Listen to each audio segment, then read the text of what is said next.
Captain Lee Taemin watched the stars through the small window of his medical transport ship. 3 months into his mission to deliver supplies to the outer colonies, everything had gone smoothly. Too smoothly, he thought as he checked his instruments. One more time. The warning alarm started screaming at exactly 14:32 ship time. Red lights flashed across the control panel as the main engine began making terrible grinding sounds. Taemin's hands moved quickly over the controls, trying every procedure he had learned in flight training. Nothing worked. The engine was dying, and they were still 3 days from the nearest space station. Emergency protocol activated, the ship's computer announced in its calm voice. Engine failure detected. Recommend immediate evacuation. Taemin grabbed his emergency medical kit and ran toward the escape pods. The ship shook violently as pieces of the engine broke apart. He could hear metal screaming as the hull began to crack under the stress. The first escape pod wouldn't open. The second one had a broken door. Panic started to rise in his chest as he ran to the third pod. This one opened, and he threw himself inside just as another explosion rocked the ship. The pod launched automatically, shooting away from the dying transport ship. Through the small porthole, Taemin watched his ship break apart in a shower of sparks and metal. Then he was alone in the darkness of space, falling toward an unknown planet below. The planet looked beautiful from orbit. Swirls of green and blue, clouds covered most of the surface. Strange purple lights dotted the dark side like jewels. His pod's computer identified it as Velthara, listed in the database as inhabited but unexplored by humans. Well, Taemin said to himself, I guess I'm about to explore it. The pod began shaking as it hit the atmosphere. Fire surrounded the small window as friction heated the hull. Taemin gripped his seat and prayed to whatever gods might be listening. The parachutes deployed with a loud bang, but the pod was still, falling too fast. Far below on the planet's surface, the Catherians were celebrating their most important night of the year. The Festival of Lights happened only once every 3 years, when both moons aligned perfectly in the sky. Thousands of the tall, graceful beings had gathered in the sacred grove of whispers. Elder Nari raised her 4 arms toward the sky, her translucent skin glowing softly in the moonlight. Around her, hundreds of Catherians began the ancient chant that had been passed down for generations. Their voices created harmonies that seemed to make the very air shimmer. Nari's daughter Hana stood beside her mother, but her attention kept drifting to the sky. Something felt different tonight. The usual peaceful energy of the grove seemed charged with anticipation, as if the universe itself was holding its breath. Mother, Hana whispered through their telepathic connection. Do you feel that? Before Nari could respond, a streak of fire appeared in the sky above them. The burning trail cut across the stars like a sword of flame, growing brighter as it fell toward their sacred grove. The chanting stopped. Every Catherian looked up at the falling star with wonder and fear. Their ancient prophecies spoke of a sky-bearer who would come in flames during the Festival of Lights. But those were just old stories, weren't they? The burning object crashed into the forest just beyond the ceremonial circle. The impact shook the ground and sent up a column of smoke and sparks. Several Catherians were knocked down by flying pieces of metal and burning debris. Taemin's escape pod had carved a deep furrow through the crystal trees before finally stopping against a massive boulder. Smoke poured from the cracked hull. Inside, Taemin slowly opened his eyes. Everything hurt, but he was alive. He could hear voices outside the pod. Strange musical voices speaking in a language he didn't understand. The pod's door was jammed, so he kicked it until it broke open with a loud crack. Cool night air rushed into the pod, carrying scents of flowers and something that smelled like cinnamon. Taemin climbed out carefully, his medical kit clutched in one hand. His left arm was definitely broken and blood ran down his face from a cut on his forehead. The first thing he saw were the Catherians approaching through the smoke. They moved, like dancers, their 4 arms flowing gracefully as they walked. Their skin seemed to glow with its own light, and their large eyes reflected the flames from his crashed pod. Taemin had seen pictures of many alien species in his medical training, but the Catherians were more beautiful than any image could capture. They looked like living art, tall and elegant with faces that showed both intelligence and kindness. Several Catherians had been hurt by debris from his crash. An elderly male sat against a tree, holding his injured arm. A younger female had cuts on her legs from flying metal. Others nursed burns and bruises. Even though his own arm was broken and he was bleeding, Taemin's medical training took over. He opened his kit and walked toward the injured Catherians. They backed away at first, chattering in their musical language, but he held up his hands to show he meant no harm. "I'm a doctor," he said, knowing they couldn't understand him. "Let me help." He knelt beside the elderly Catherian with the injured arm. The alien's eyes widened as Taemin gently examined the wound. It was clearly broken, but not badly.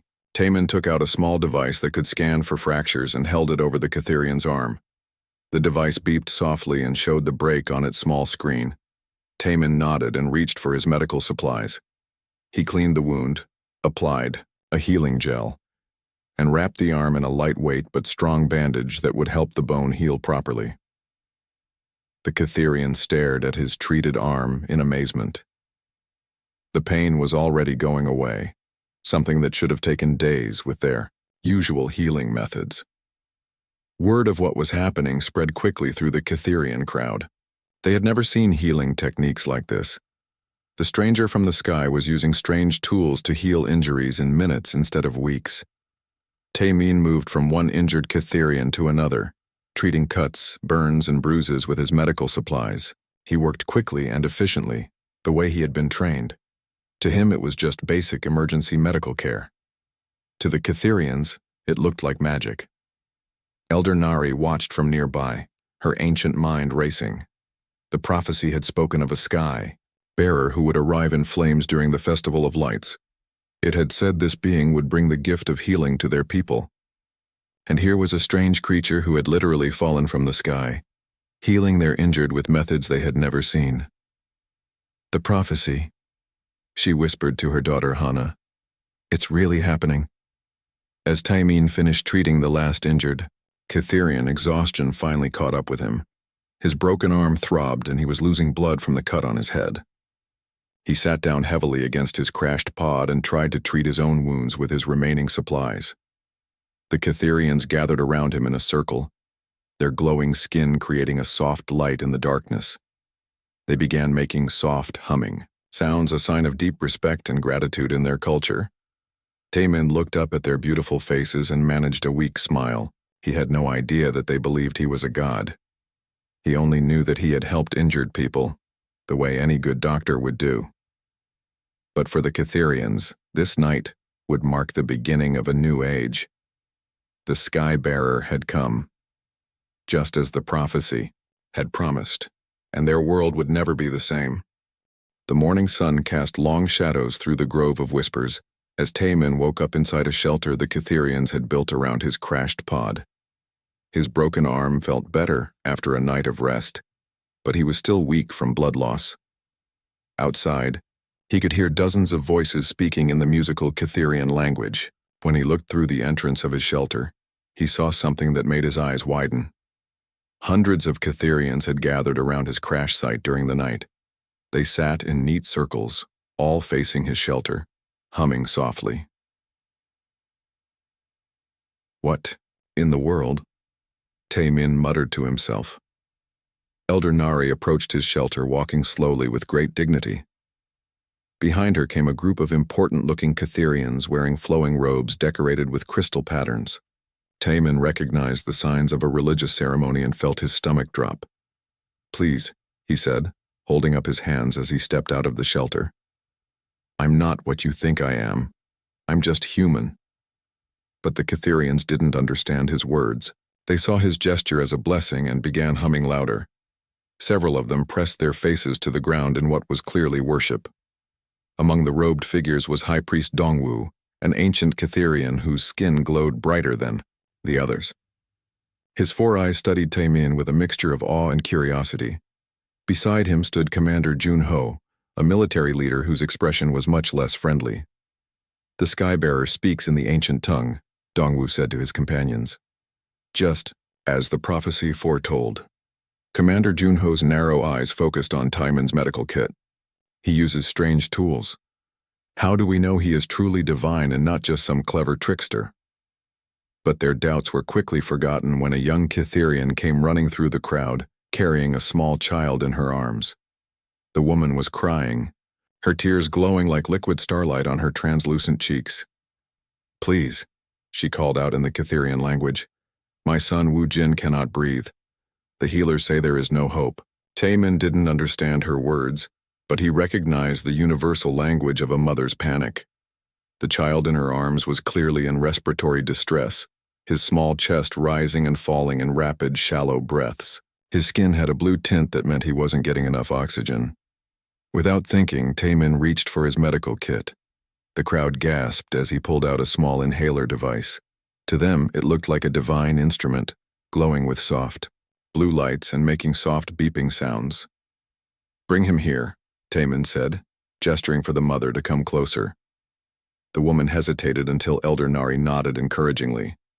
She placed her son in Taemin's arms, and he immediately began his examination. The child's airways were clearly blocked, probably by some kind of allergic reaction or asthma-like condition. Taemin activated the inhaler and gently placed the mask over the child's face. The device began delivering a mixture of bronchodilators and anti-inflammatory medication. Within seconds, the child's breathing began to improve. The crowd watched in absolute silence as little Wu Jin's skin returned to its normal color. His breathing became deep and regular. After a few minutes, he opened his eyes and looked around. With curiosity instead of fear, the child's mother let out a cry of joy and fell to her knees before Taemin. Around them, hundreds of Cythereans began a chant of thanksgiving that made the air itself seem to vibrate with music. "The God of mercy," Elder Nari whispered. "He has brought the gift of life itself." Over the following days, word of the miracle spread across the planet through the Cythereans' natural telepathic network. Pilgrims began arriving from distant cities, all hoping to witness the Skybearer's power or receive his healing touch. Taemin found himself overwhelmed by the constant stream of visitors. Every morning he woke to find more sick and injured Cythereans waiting outside his shelter. Some had traveled for days to reach the sacred grove. He did his best to help everyone he could. A broken bone here, an infection there, a fever that needed to be brought down. His medical supplies were running low, but he couldn't turn away the people who had come so far seeking help. Among the pilgrims was a young Cytherean scholar named Mi-young. Unlike the others, she didn't worship Taemin from a distance. Instead, she watched everything he did with sharp, intelligent eyes. She was particularly interested in his medical tools and techniques. "How do you make the healing light appear in your instruments?" she asked through gestures and simple drawings in the dirt. Taemin tried to explain that they weren't magic, just advanced technology. But Mi-young seemed to understand something the others missed. She began helping him treat patients, learning to use some of the simpler medical devices. Meanwhile, Commander Jun-ho grew more suspicious with each passing day. He stationed his soldiers around the grove, officially to protect the divine visitor, but really to watch him. Something about the Skybearer didn't feel right to the military commander. "If he is truly a god," Jun-ho said to his lieutenant, "why does he sleep? Why does he eat food like any mortal being? And why do his healing tools sometimes fail to work?" It was true that Taemin's medical supplies were nearly exhausted. He had started rationing them carefully, saving the most powerful medications for the most serious cases. To the Cythereans, this looked like divine wisdom, choosing who was worthy of miraculous healing. But Mi-young noticed something else. She saw that Taemin looked sad when he couldn't help someone. She watched him work long into the night, trying to figure out how to treat diseases with the limited supplies he had left. A true god would not struggle so, she thought to herself, but perhaps that is what makes him worthy of worship. High Priest Dongwu announced that a great shrine would be built around the crash site. Hundreds of Cythereans began bringing crystal stones and precious metals to construct a temple worthy of their Skybearer. Taemin tried to stop them, but his protests were seen as divine humility. The more he insisted he wasn't a god, the more convinced they became that he was the most humble and merciful deity they had ever encountered. "Please," he said to Elder Nari through gestures and the few Catherian words he had learned. I am not God. I am just man, just doctor. Nari smiled and patted his hand gently with one of her forearms. Yes, blessed one. You are the God of mercy who heals with compassion. We understand. Taemin sighed in frustration. Every attempt to explain the truth only made the misunderstanding worse. He was trapped in a role he never wanted, worshipped by people he genuinely cared about but couldn't make understand the truth. As the days passed, he began to learn more of the Catherian language through their telepathic teaching method. They would touch his forehead gently and share images and concepts directly with his mind. It was an amazing experience, but it also meant they could sense his emotions. They felt his compassion, his genuine desire to help them, his sadness when he couldn't save everyone. To the Catherians, these emotions proved he was divine. What God wouldn't feel sorrow for mortal suffering? The shrine grew larger each day. Pilgrims carved pictures of Taemin's healing miracles into crystal walls. They sang songs about the sky, bearer who fell from heaven during the Festival of Lights, and through it all Taemin continued to do what he knew how to do. He healed the sick, comforted the suffering, and tried to teach the Catherians what he could about basic medical care. He didn't know it yet, but his medical supplies would soon run out completely. And when that happened, the real test of faith would begin for both him and his unwilling followers. 2 weeks after the crash, Taemin's medical supplies were almost gone. He had 3 antibiotic pills left, 1 emergency injection, and half a tube of healing gel. The reality of his situation was becoming clear, but the Catherians' faith in him only grew stronger. The shrine around his crash site had become a beautiful temple made of singing crystal that chimed softly in the wind. Pilgrims arrived daily from every corner of Velthara, bringing their sick and injured in hope of divine healing. In the capital city of Lumenspire, Queen So-Young sat in her crystal throne room, discussing the Skybearer with her most trusted advisor Chan-Wu. The queen was young for a Catherian ruler, but her wisdom was respected throughout the planet. The reports from the sacred grove grow more incredible each day, Chan-Wu said, his 4 hands gesturing gracefully as he spoke. They say the Skybearer can heal any illness with just a touch. Some claim he brought a child back from the edge of death itself. Queen So-Young studied the glowing messages that arrived hourly from the grove. What do you think, old friend? Is this truly the fulfillment of the ancient prophecy? I believe we should see for ourselves, Chan-Wu replied. If this being is truly divine, it will change everything for our people. Meanwhile, at the grove, Taemin was teaching a group of young Catherians basic medical techniques. Among his most eager students was Ye Jin, a healer who had traveled from the eastern mountains to learn from the Skybearer.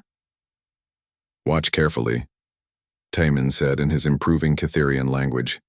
He demonstrated how to clean a wound properly and apply pressure to stop bleeding. Clean first, then pressure, then bandage. Very important order. Ye Jin nodded eagerly, her large eyes bright with interest. But Skybearer, where is the divine light? How do we call upon the healing power? Taemin sighed quietly. Even his most dedicated students couldn't understand that there was no magic.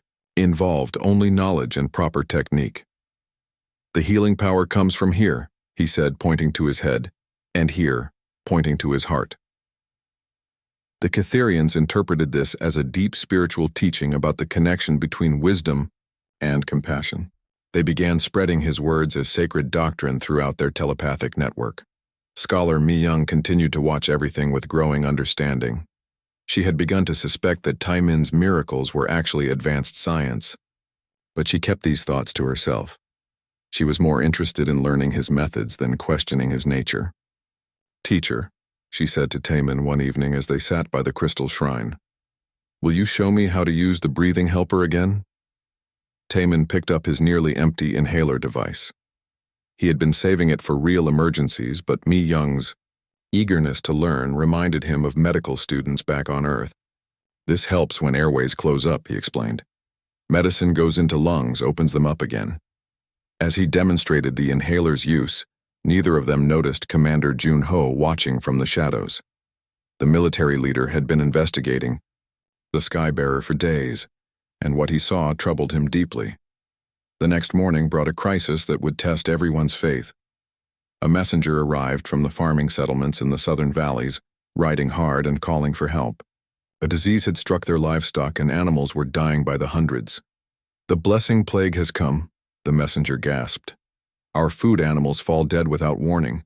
If we cannot stop it, our people will starve before the next harvest." Elder Nari turned to Taemin with hopeful eyes. "Blessed sky-bearer, will you help our people in their time of need?" Taemin felt a familiar weight of responsibility settle on his shoulders. He had some veterinary knowledge from his medical training, but treating alien livestock was far beyond anything he had studied. Still, he couldn't refuse when people were in need. The journey to the southern valleys took 2 days. Taemin rode in a crystal carriage while hundreds of pilgrims followed on foot, singing hymns about their God's mercy. Commander Junho's soldiers provided escort, though the commander himself remained suspicious. When they reached the affected farms, Taemin was shocked by what he saw. Hundreds of the Catherians' food animals lay dead in the fields. The creatures looked somewhat like large blue-furred sheep, but with 6 legs and crystalline horns. The local farmers, led by an old Catherian named Bong Su, gathered around Taemin desperately. "Great sky-bearer, please save our herds. Without them, our children will go hungry." Taemin examined several of the dead animals. Their symptoms reminded him of a bacterial infection he had studied in veterinary pathology. The animals showed signs of rapid-onset sepsis, probably caused by contaminated feed or water. "Show me where they eat and drink," he told the farmers. They led him to a series of crystal feeding troughs and water pools. Taemin took samples using his few remaining testing supplies. His portable scanner detected high levels of harmful bacteria in both the feed and water sources. "Water bad," he announced. "Feed bad too, must clean everything." The farmers looked confused. How could their god heal with cleaning?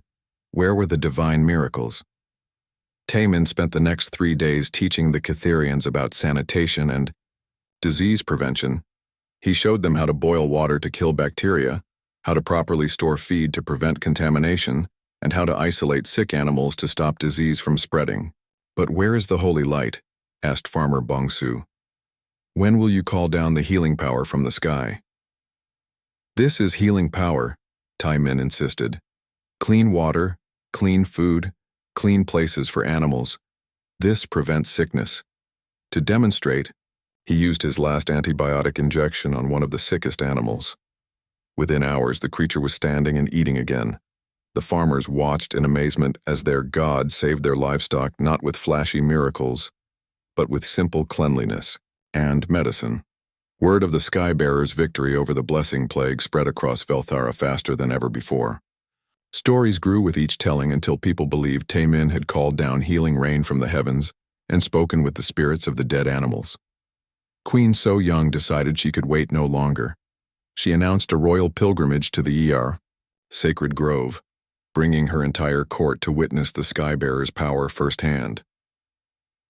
Back at the grove, the crystal shrine had grown into a magnificent temple complex. Thousands of Catherians now lived in the surrounding area, creating the planet's first holy city. They called it Mercy Haven, and Taemin found himself as its unwilling spiritual leader. Commander Junho's suspicions had grown into certainty. He had watched the sky-bearer carefully during the livestock crisis and seen too much that seemed mortal rather than divine. The being ate, slept, showed fatigue, and his divine tools were obviously some kind of technology. "My queen," Junho said to So Young as her royal caravan approached the grove, "I believe we are all being deceived. This sky-bearer is no god." Queen So Young studied her military commander thoughtfully. "What makes you so certain, Junho?" "Gods do not run out of power," he replied. "I have watched him carefully ration his miracles. His healing tools work less often now than they did at first, and I have seen him fail to heal those he clearly wished to save." "Perhaps," the queen said, slowly, "the nature of divinity is more complex than we understand. Mi-young had overheard this conversation through the telepathic network that connected all Catherians. She found herself torn between her growing knowledge of Tai-min's true nature and her genuine respect for what he had accomplished. That evening, she approached Tai-min as he sat alone beside his crashed escape pod, now the centerpiece of the great temple. "Teacher," she said quietly, "I know you are not what the others believe you to be." Tai-min looked up at her with tired eyes. "What, do you think I am, Mi-young?" "I think you are something much more remarkable than a god," she said. "I think you are a being who chooses to help others even when you have nothing to gain from it. I think your miracles come not from power, but from knowledge shared with kindness." For the first time since his crash, Tai-min felt truly understood. But he also knew that the hardest test was yet to come. His medical supplies were nearly gone. Queen So-young was arriving with expectations of divine miracles, and Commander Jun-ho was building a case against him. The growing faith of the Catherians had become both his greatest blessing and his greatest burden. Soon he would have to face the truth of what he really was, and whether that truth would destroy the hope he had brought to an entire world. Queen So-young arrived at Mercy Haven on a bright morning, when the twin moons still hung visible in the pale sky. Her royal procession included hundreds of courtiers, scholars, and religious leaders, all eager to witness the sky-bearer's divine power firsthand. Tai-min watched nervously from the temple steps as the magnificent crystal carriages approached. His medical kit now contained only basic bandages and antiseptic wipes. The weight of everyone's expectations pressed down on him like a physical burden. "Great sky-bearer," Elder Nari said softly beside him. "Our queen comes seeking your blessing. Surely this is a day of great joy." Tai-min managed a weak smile. If only she knew how terrified he felt. Queen So-young stepped from her carriage with fluid grace. She was taller than most Catherians, her translucent skin glowing with an inner light that marked her royal bloodline. When she looked at Tai-min, her large eyes showed both curiosity and careful judgment. "So you are the one who fell from the sky," she said in perfect formal Catherian. "My people claim you possess the power to heal any ailment, to bring the dying back to health with a single touch." Tai-min bowed respectfully, as Mi-young had taught him. "Your Majesty, I am honored by your visit. I do what I can to help your people, but I am not what everyone believes me to be." The queen tilted her head, studying his words carefully. "Humility is a virtue, Sky-bearer. But surely you will not refuse to demonstrate your gifts for your queen?" Before Tai-min could respond, the ground beneath their feet began to shake. At first it was just a gentle trembling, but within seconds it became a violent earthquake that sent crystal structures crashing to the ground. The great temple bells began ringing frantically as massive cracks appeared in the crystal walls. Catherians screamed and ran for safety as pieces of the magnificent shrine collapsed around them. "Earthquake!" Tai-min shouted over the terrible noise. "Everyone get away from the buildings." But the shaking was getting worse.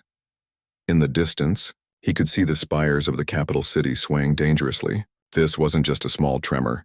It was a massive disaster that would affect the entire planet. The earthquake lasted for 10 terrifying minutes. When it finally stopped, the beautiful crystal city of Mercy Haven lay in ruins. Hundreds of Catherians were trapped under collapsed buildings, and many more were injured by falling debris. Queen So-young pulled herself up from where she had fallen, her royal robes torn and dusty. Around her, her courtiers were crying out in pain and fear. Several were clearly badly hurt. "Sky-bearer," she called to Tai-min urgently, "now is the time for your greatest miracle. Save my people." Tai-min looked around at the devastation and felt his heart sink.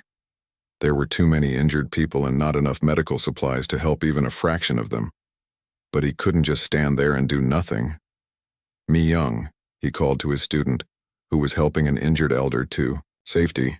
"Ye-jin, Bongsu, everyone who learned from me, come quickly." As his students gathered around him, Tai-min made the hardest decision of his life. He would have to teach them everything he knew and hope it would be enough. "Listen carefully," he said as screams and cries for help echoed around them. We don't have enough medicine for everyone. We have to use what we know instead. He began organizing triage teams, teaching the Catherians to sort patients by how badly they were hurt. The most serious cases would get his few remaining medical supplies. Everyone else would have to be treated with basic first aid and hope. "But where are your divine instruments?" asked Yejin desperately. "How can we heal without the blessed tools?" "Your hands are tools," Taemin said firmly. "Your knowledge is power. Stop bleeding with pressure. Keep airways clear. Comfort the scared. This is how we heal." For the next 24 hours, Taemin worked without rest. He crawled through collapsed buildings to reach trapped victims. He taught emergency surgery techniques using whatever clean tools they could find. He showed the Catherians how to set broken bones and treat burns using only basic supplies. But for every person they saved, 2 more died. Taemin's few remaining medical devices could only do so much. He watched helplessly as Catherians died, from injuries he could have easily treated if he had proper equipment. The worst moment came when they pulled a young child from the rubble. The little girl was barely breathing, her chest crushed by falling crystal. Taemin used his last emergency injection trying to save her, but it wasn't enough. She died in his arms while her parents watched in horror. "Why?" The child's mother screamed at him. "Why couldn't the great Skybearer save my daughter? Where is your divine power now?" Taemin had no answer. He knelt there holding the dead child, tears streaming down his face, feeling more human and powerless than ever before. Word of the Skybearer's failures spread quickly through the telepathic network. Some Catherians began to doubt everything they had believed. If he was truly a god, why couldn't he save everyone? Why did his miracles fail when they were needed most? Commander Junho saw his chance. He gathered a group of survivors and spoke to them about what he had observed. "I have watched this so-called god carefully," he announced. "He eats food like any mortal. He sleeps and grows tired. His magical tools break and run out of power. Does this sound like a divine being to you?" Some of the crowd murmured agreement, but Elder Nari stepped forward to defend Taemin. "Even if the Skybearer is not what we thought," she said firmly, "look at what he has done for us. He taught us new ways to heal. He saved hundreds of lives with his own hands. He worked without rest while we suffered." Queen So-young had been watching everything carefully. She had seen Taemin collapse from exhaustion after working for 30 hours straight. She had watched him cry when he couldn't save the dying child. And she had seen him get back up and continue helping others despite his obvious grief. "Commander, Junho," the Queen said quietly, "you say this being is not divine because he shows weakness and failure. But I ask you this. What god would work so hard to save mortals he barely knows? What divine being would weep for strangers and refuse to rest while others suffer?" Mi-young nodded in agreement. "I have studied with him for weeks. His miracles are not magic, they are knowledge. His power is not divine, it is compassion. And that makes him more remarkable, not less." But the crowd was divided. Some still believed in the Skybearer's divinity. Others felt betrayed and angry. A few, like Mi-young and Elder Nari, were beginning to understand that the truth was more complex than either simple faith or simple disbelief. Taemin sat alone, in the ruins of the temple that night, staring at his empty medical kit. Tomorrow, Queen So-young would demand answers. Commander Junho would likely arrest him as a fraud, and the Catherians would have to decide what they truly believed about the stranger who had fallen from their sky. He had come to their world by accident and tried his best to help them. But was his best good enough? And what would happen when they learned the full truth about what he really was? In the distance, the surviving Catherians were already rebuilding. They worked together, sharing the medical techniques he had taught, them helping each other with the same compassion he had shown them. Maybe Taemin thought that was the real miracle after all. 3 days after the earthquake, Queen So-young called for a great assembly in the ruins of Mercy Haven. Thousands of Catherians gathered among the broken crystal spires to hear the truth about their Skybearer. The air buzzed with tension and whispered conversations. Taemin stood before the crowd, his medical kit empty at his feet. He looked tired and human, covered in dust from days of rescue work. Behind him, the twisted wreckage of his escape pod served as a reminder of how this all began. Commander Junho stepped forward first, his voice carrying clearly across the silent crowd. People of Velthara, you have been deceived. This being you worship as the god of mercy is nothing more than a clever fraud. Angry murmurs rippled through some parts of the crowd. Others remained silent, waiting to hear more. I have evidence, Junho continued, holding up a piece of metal from Taemin's crashed pod. This so-called divine chariot is clearly a machine, built by hands, not created by gods. His healing tools are devices that any advanced civilization could make. The commander turned to face Taemin directly. You claim to be divine, yet you eat, sleep, and grow tired like any mortal. Your miracles fail when your tools break. You could not save the dying child, though a true god would have power over death itself. The crowd grew restless. Some called out in anger, demanding answers. Others defended their skybearer, insisting that his compassion proved his divine nature. Queen So-young raised her hand for silence. Skybearer, she said formally, you have heard these accusations. How do you answer them? Taemin took a deep breath and stepped forward. The moment he had been dreading for weeks had finally arrived. There would be no more hiding behind misunderstandings or language barriers. Commander Junho is right, he said clearly, his voice carrying to every corner of the assembly. I am not a god. The words hit the crowd like a physical blow. Some gasped in shock. Others cried out in betrayal and anger. A few fell to their knees in despair. I am human, Taemin continued, raising his voice over the noise. I come from a world called Earth, many star systems away from here. My ship broke down and I crashed on your planet by accident. The crowd's reaction was swift and harsh. Some Catherians shouted accusations of lies and trickery. Others wept openly, feeling their faith had been crushed. A group near the back began throwing pieces of broken crystal at the platform where Taemin stood. But Elder Nari stepped forward, her ancient voice cutting through the chaos. Wait, she called out. Let him finish speaking. We owe him that much. The crowd quieted slightly, though anger still simmered beneath the surface. Taemin nodded gratefully to the elder. I never meant to deceive anyone. When I saw injured people, I helped them because that is what I was trained to do. I am a doctor, a healer. It is my job to help sick and hurt people, no matter what species they are. But the prophecy, someone called out from the crowd. You fulfilled the ancient prophecy of the Skybearer. Sometimes, Taemin said sadly, prophecies are just coincidences that people want to believe in. I fell from the sky during your festival because that is when my ship broke down. Nothing more. Commander Junho smiled grimly. You see? He admits his deception. This false god has made fools of us all. But Mi Young stepped up onto the platform, beside Taemin. No, she said firmly. You are the one who does not understand, Commander. The young scholar faced the crowd with confidence. I have studied with this man for weeks. I have watched him work day and night to help our people. Yes, his tools are machines, not magic. Yes, he is mortal, not divine. But that makes what he did even more amazing. How can you defend him? Shouted an angry voice from the crowd. He lied to us. He never lied, Mi Young replied. We chose to see him as a god because we wanted miracles. But the real miracle was right in front of us the whole time. She gestured to Taemin, who stood quietly listening. This being came from another world, where he could have lived in comfort and safety. But when he saw strangers in pain, he helped them. When he could have left after his wounds healed, he stayed to teach us.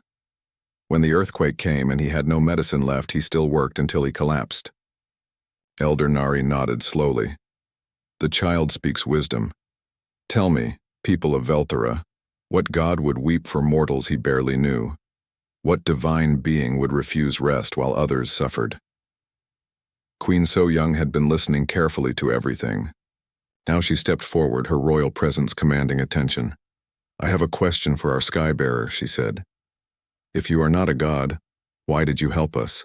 What did you gain from healing strangers on a world not your own? Taemin thought about her question carefully.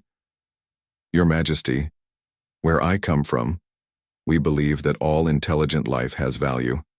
When I see someone in pain, I help them because it is the right thing to do. Not because I expect reward or worship, but because suffering should be eased whenever possible. Even when those beings are different from you, the Queen asked, even when they cannot repay you? Especially then, Taemin replied. Compassion that expects payment is not really compassion at all. A hush fell over the crowd as they considered his words. In the silence, a small voice spoke up. It was Wu Jin, the child Taemin had saved with his inhaler on that first night. He saved my life, the boy said simply. God or not, he saved my life when I could not breathe. His mother nodded, stepping forward. And he taught our healers how to help others breathe too. My son is alive and other children will live because of what he taught us. More voices began joining in. Yejin spoke about the medical techniques she had learned. Farmer Bongsu talked about how the livestock plague had been stopped. Survivor after survivor from the earthquake shared how Taemin had worked to save them, even when his miraculous tools were gone. Commander Junho looked around in frustration. But he is not divine. He admitted it himself. No, said Elder Nari, gently. He is something better than divine. He is a mortal being who chose to act with godlike compassion. He is proof that mercy and kindness can exist without power or glory. Queen So Young studied Taemin with new understanding. Skybearer, will you stay with us? Not as a god to be worshipped, but as a teacher and friend? Taemin felt a weight lift from his shoulders. For the first time since his crash, he could be honest about who he was. I would be honored to stay, Your Majesty. There is much I can teach about medicine and healing, and much I can learn from your people about compassion and community. The crowd's mood had shifted. The anger was fading, replaced by something deeper and more lasting. They had lost a god, but they had gained something more valuable, an example of what intelligent beings could accomplish when they chose to help each other. Years later, the crash site became home to the Velthara Medical Academy, where humans and Catherians worked together to heal the sick and train new doctors. The shrine was rebuilt as a hospital, and the God of Mercy became a symbol not of divine power, but of the potential for compassion that existed in all intelligent life. Taemin never returned to Earth. He found his home among the stars, teaching and learning, healing and being healed in return. And sometimes, when new students asked him about miracles, he would smile and tell them the truth. The greatest miracle was not that a god fell from the sky, but that mortal beings chose to care for each other across the vast darkness between worlds. That miracle happened every day, in every act of kindness, in every hand extended to help a stranger. It was the miracle that made the universe a little less cold and a little more bright. It was the miracle of compassion, and it belonged to everyone.